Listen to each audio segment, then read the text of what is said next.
damage చేసుకొని వచ్చి ఉంటాడు ఆయనేను అంటే హెలికాప్టర్ ఏమైనా పగలగొట్టామా మేము అంటే ఆయన మాట్లాడేది చిన్నపిల్లోడా పెద్దోడా సీఎమ్మా మాజీనా ఏమో అర్థం కావట్లేదు ఆయన ఒక పులివెందులు ఎమ్మెల్యే ఆయన అంతమంది పోలీసుని పెట్టాల్సిన అవసరం లేదు పోలీసులు ఎక్కడా కూడా వాళ్ళు ఎవ్వరిని కూడా అడ్డుకోలేదు ప్రతి ఒక్క కార్యకర్త వాళ్ళు అడ్డుకోకుండా వచ్చినారు అడ్డుకో అంటే అంతమంది ఎవరు కూడా రారు అనవసరంగా వాళ్ళ టీవీ వాళ్ళ ఛానల్ ఉంటాయి కొన్ని ఆ ఛానల్ సాక్షి వాళ్ళు అయితే మండలానికి ఎవరు వచ్చినట్లున్నారు ప్రతి ఒక్క వీధుల్లోనూ పెడుతున్నారు అడ్డుకున్నారు ఎక్కడ అడ్డుకున్నారయ్యా మీ సాక్షి వాళ్ళు ఎవరైతే ప్రెస్ వాళ్ళు ఉన్నారో దమ్ముల మీద చేసుకొని మీరు చెప్పగలరా జగన్ రెడ్డికి పోలీసులు అడ్డుకున్నారని పోలీసులు అడ్డుకున్నారని అది జనాలు రాక ఆ రకంగా కూడా చెప్పుకున్నారు రెండోది వచ్చేసి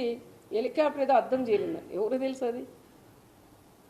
ఇంకా దాంట్లోకి ఎక్కినాక పరిటాల వాళ్ళు దాన్ని పగలగొట్టినాడని ఆ తోపు చెప్పలేదు ఇంకా చెప్తాడేమో అది కూడాను ఏదో పైనింటి రాయి ఇసిరిందాయమ్మా దానికి పోయిందని నీకు తెలియదు హెలికాప్టర్ ఎట్లా ఉందనేది అదే పనిగా నువ్వు రోడ్డు మీద పోవాల బై రోడ్డు ఇట్లని జనాలందరికీ ఇట్లా చేతులు ఊపుకుంటూ పోవాలన్న ఆలోచనతోనే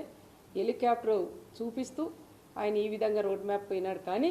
పోలీసులు దీంట్లో పోలీసులకి దీనికి ఎటువంటి సంబంధం లేదు అని చెప్తారు